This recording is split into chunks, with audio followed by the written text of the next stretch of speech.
Okay, so we'll jump back to item 4 on the agenda, which is a report under the heading of cybercrime. And obviously we have discussed this previously, and I think I wanted to pick up on issues around fraud and scamming, which have been picked up during the consultation around the police and crime plan. But if I could hand over to you, John, just to introduce this. So cybercrime, as you're aware, we've picked up from the consultation of the police and crime plan and from the previous police and crime plan is front and central in there.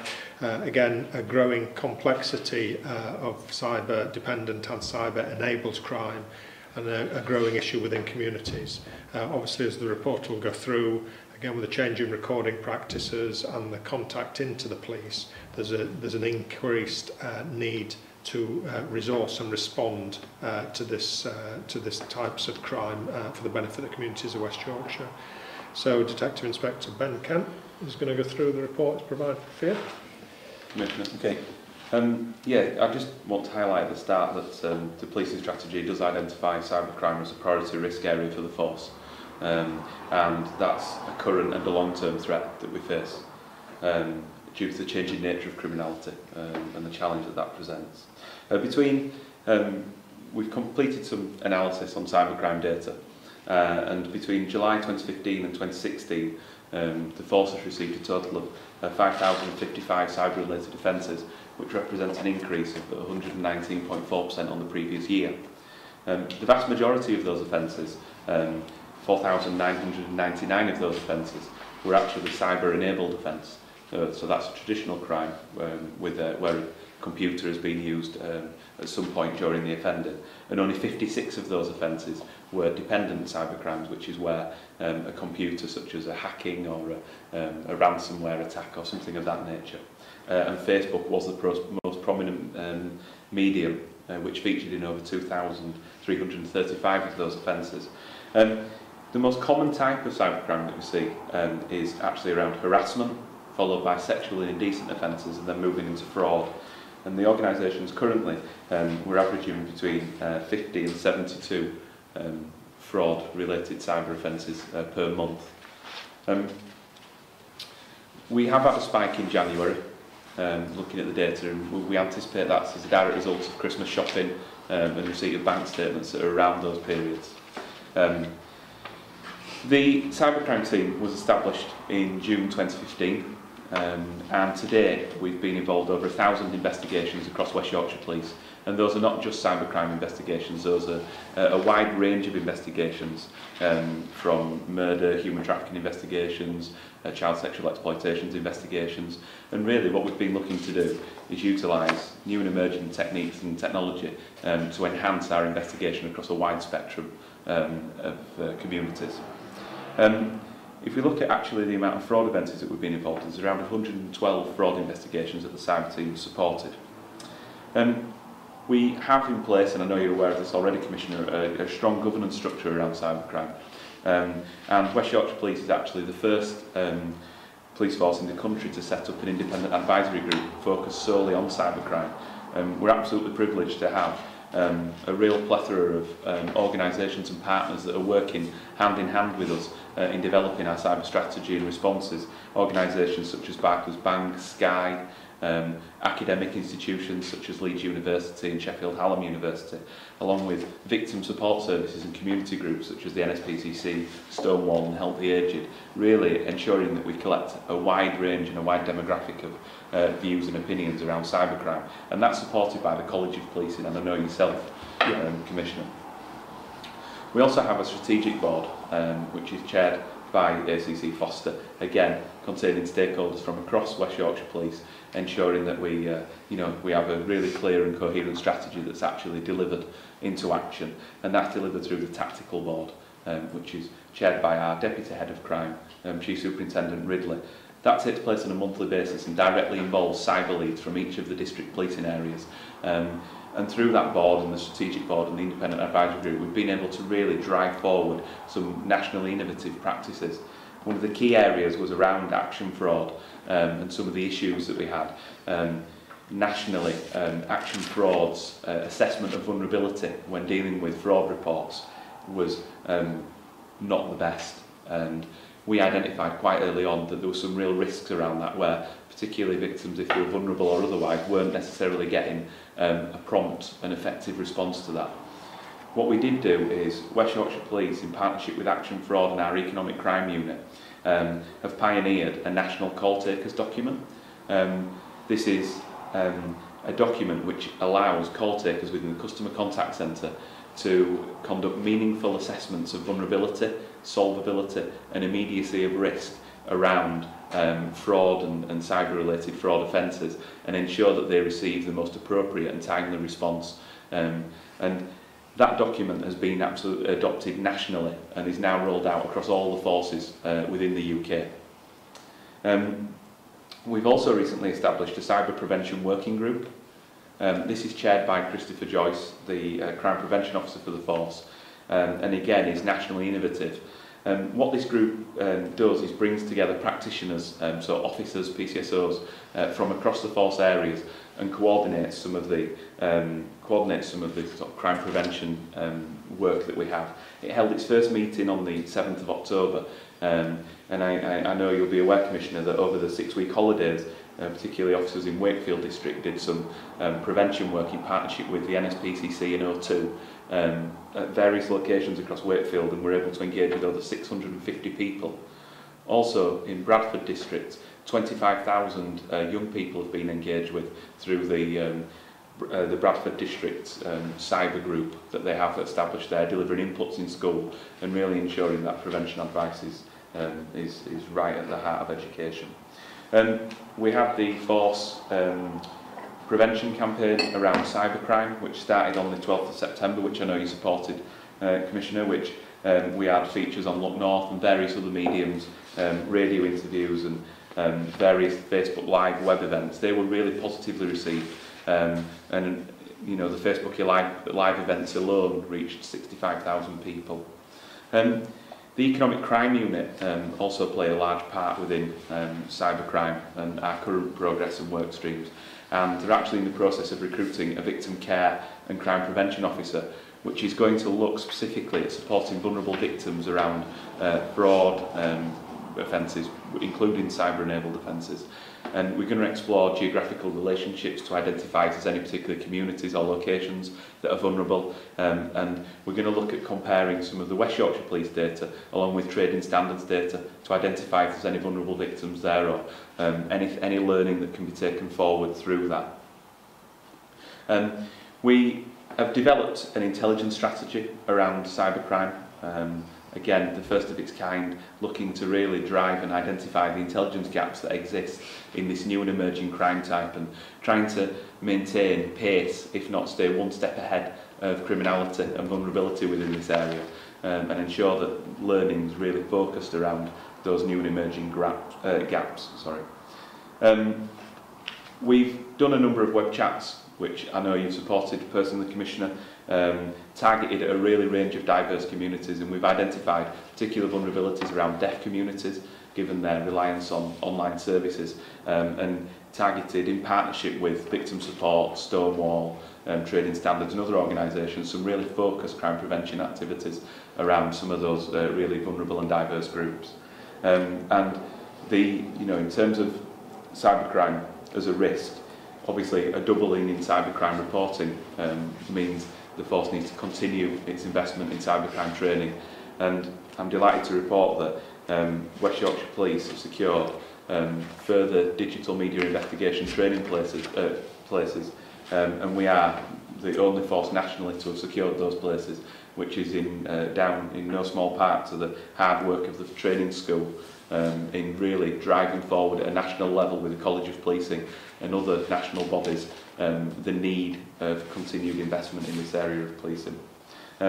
We do have another area around action fraud. They'll be moving to a 24/7 service, which again is going to slightly change the demand that we're facing, and work is ongoing to better understand the impact of this and how we can more effectively respond to that through the strategic and tactical boards. That is the end of my report, Commissioner. Okay, thank you. A lot of information there, Ben.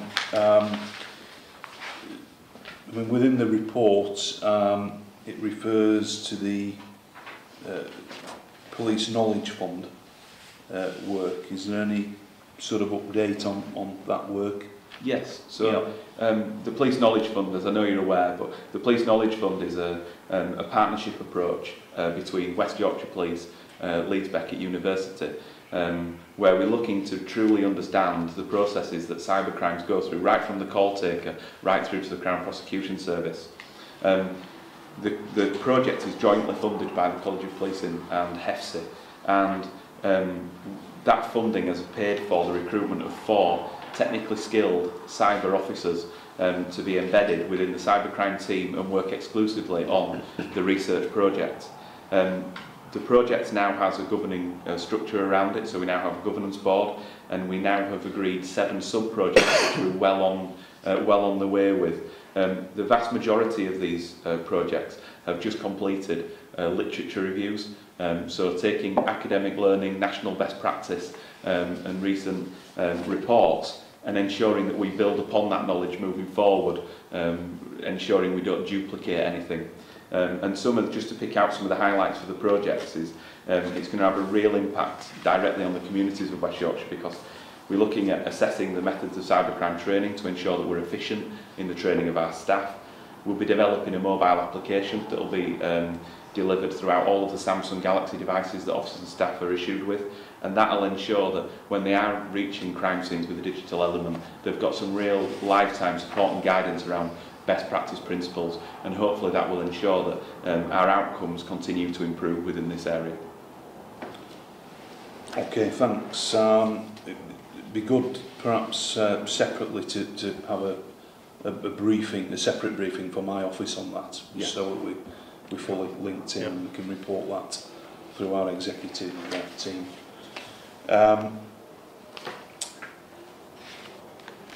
You've said in the report that a large amount of offences were committed through Facebook.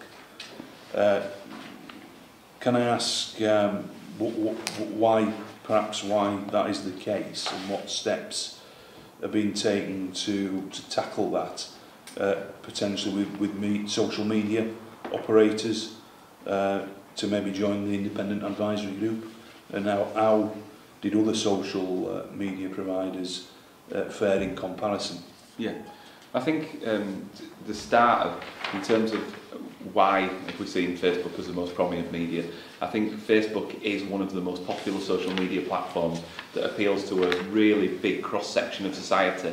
I know the fastest growing area of Facebook users is actually white females between 60 and 70, and it's as more and more of our communities start using social media, Facebook's often the first place they turn, so it's understandable that as the most popular medium, it's where we see the most amount of online offending around that, and it's about 65% of our cyber-related offending relates to Facebook, which is a significant amount. Yeah. In terms of what steps have we taken to tackle this, West Yorkshire Police has invested heavily in the training and upskilling of our existing workforce. We've got over 500 officers across the force that are specially trained in capturing and exhibiting evidence recovered from social media platforms such as Facebook and other sites.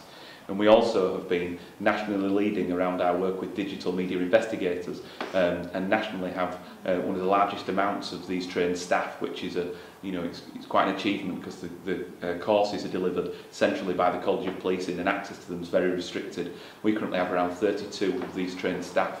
So we're in the process at the moment of developing standardised and best practice guidelines around investigating offences on mediums such as Facebook and other platforms, which again will hopefully streamline and ensure that victims receive a really high quality, polished service in all cases. Yeah, and have you thought about including any of them on the advisory group? Yeah, we enjoy, in terms of law enforcement within the UK, we enjoy a really healthy professional relationship with social media providers such as Facebook and other entities. Obviously, because of the scale and size of the organisation of Facebook, they engage with law enforcement on a national basis. So whilst they provide us support and help on a national basis, they don't engage at a local level with police forces, and as such will be unwilling to support an independent advisory group, because they may have to replicate that 43 times, which wouldn't be viable for them as a profit-making organisation. And unfortunately, that's shared with other social media platforms, and not all of those are so cooperative with law enforcement, either at a local or a national level. And we do meet occasional resistance to collaborative and partnership work around social media. But we'll continue to try and engage with them, both locally and through the national networks, to try and get some traction about the important side of it is for them to see the impact upon members of the community of the positives and negatives of those platforms. Yeah, I mean, that's something for me to consider as well regarding working with MPs or the PCCs, because, you know, Facebook in this instance, but other platforms, you know, they are facilitating, you know, and obviously it's fantastic that we've got social media and technology, but increasingly there are downsides to this. And I think personally I have a corporate responsibility around taking on more you know, responsibility around some of the things that are happening. So I think it's potentially something wider we can look at, but I certainly would be willing to do that. The training places that you mentioned then around West Yorkshire officers having those places, is that through the College of Policing, or is it? West Yorkshire Police have actually are the only force in the UK to have been licensed to take the equipment, the specialist equipment used in this training, because it's quite complex training, away from the College of Policing and actually bring that training in-house within the Cargate training facility and deliver that training to our local officers. So, as I said earlier, it's a real coup, if you like, for us as a force to be able to do that. Yeah, well, that's good to hear, and that obviously justifies the additional resources I made available to set up the team. So that's really good news. So in effect, what he's saying there is that we are potentially ahead of the national college scheme, yes, with regards to what they can offer to the rest of policing. Yeah, I think that's quite a fair statement to make around West Yorkshire Police's cyber capability. In comparison nationally, we are one of the leading forces within the UK around our response to cybercrime, and some of the more considered and already implemented processes and policies that we have in place around this significant risk area. We are considered nationally leading by many.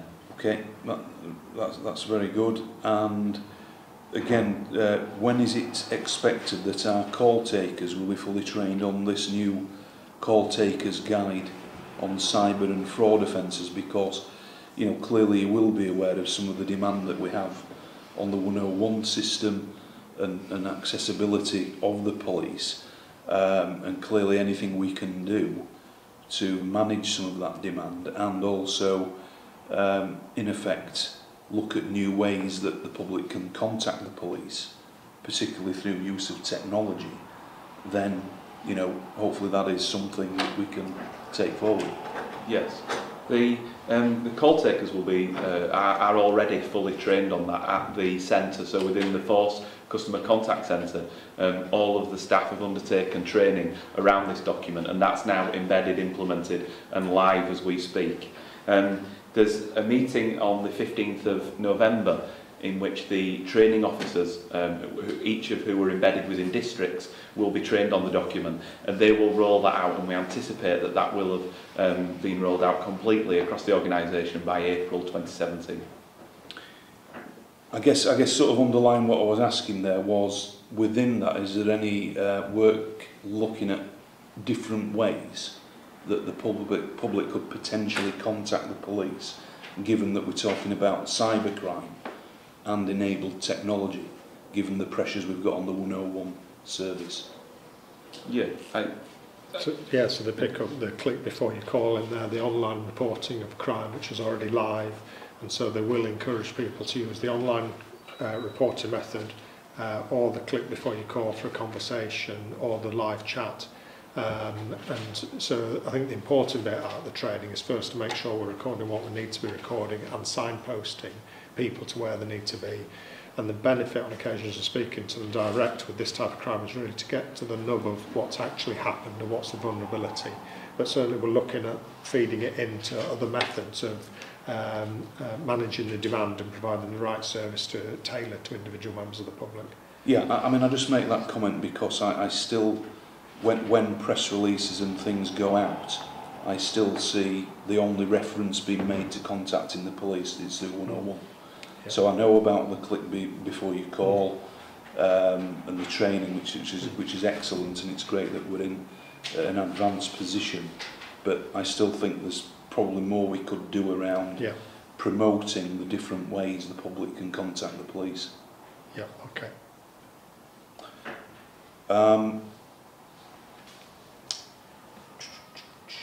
So, I mean, as you've said, Ben, that there's some excellent prevention events around the districts. On the thousands of school children you talked about in Bradford, for example. Albeit it's still maybe a little ad hoc still with regards to this. So, will the newly created cyber prevention working group be looking to develop a more consistent approach, perhaps across the districts? That's right, Commissioner. The newly created cyber prevention working group, which I discussed earlier in the report, is primarily focused on getting practitioners across the organisation to deliver cohesive and structured cyber prevention work across the entire force area. We also have a Detective Chief Inspector, Vanessa Smith, is leading a piece of work across the region with a view to extending this regionally, because as you will have no doubt identified, at times national partners' calendars around cyber prevention sometimes conflict with force calendars around cyber prevention, and it's really about having that cohesive strategy nationally, regionally, and then locally within West Yorkshire Police. And I'm very confident that in the very near future that we'll have a calendar produced which reflects national, local, regional prevention campaigns, and that these will be much more aligned and structured through the prevention working group, feeding into the tactical board and ultimately into the strategic board. Okay, and in your view, will we still need to maintain a specific focus to a cyber team on this agenda for some time to come, or are we looking to try and mainstream some of this? Because clearly, as time goes on with technology and the handheld mobile devices, the investment we're making in technology, at what point does it become sort of more of a mainstream than all of the officer training now is including the new and emerging crime types such as this. I think for the foreseeable future there'll be a requirement to have a dedicated team, because as you've heard from the figures, within cybercrime there's a whole host of different types, from denial of service, very high-end fraud, deception, and opportunities of data theft, and that's where the specialism of a headquarters team brings us benefits. But you're definitely right, Commissioner, in terms of the vast majority, 50% of these offences are harassment offences, the next 35% are sexual and indecent offences, and only the smaller end are actually at fraud and theft online in that sense. So with the volume comes a requirement for it to just be mainstream policing skills, and that's what we're gradually developing through the development and the workforce planning. So yes, it will become in the next 10 years the type of crime that the majority of our officers are dealing with, but also I think there will still be a requirement for a dedicated specialist team, and as you've seen, the benefits we've had of that have been fantastic so far. Yeah. So you talked about the unfortunately, a number of these being harassment style cases. Does some of that then tip over into them becoming stalking almost? And I seen that transfer into that, the level of seriousness around stalking. Yeah, I mean the public order harassment, alarm harassment and distress is in a public place. Of course, what we've seen develop in cybercrime is cyberbullying, harassment, so it's either child-focused bullying or it's harassment of usually adults between relationships, and that harassment is under what is known to the public as a stalking legislation. But again, that's where it dovetails into whether it's a course of conduct on more than 2 occasions that has caused alarm, harassment, distress and oppression, or whether it's actually a warning needed to say have an awareness of the effects they're having on this other person. And that's where the social media platforms come into it, because as people are talking, they then perhaps say things that they shouldn't be saying and document things. So yeah, it is 50% is in harassment. But you recognise that link clearly. Definitely. And then finally, on the action fraud issue which you touched on, you know, in my previous conversations with serious crime, there were clearly concerns about some of the referrals we were getting through. Can you just explain a bit more around what the plans are then for action fraud and how that is going to impact on what happens locally? Yes, action fraud historically, and remain to be the point where all fraud and cyber offending is reported nationally. What's happened historically is there's been a lack of recognition around risk with that reporting, so people who were maybe vulnerable, weren't previously identified and may have been referred on to action fraud by police forces nationally. The creation of the new document it puts in a process whereby that risk and vulnerability is assessed right at the point of contact with the customer contact centre, be that through the click before you call or the online web chat or the 101 number, and allows a real assessment to be made.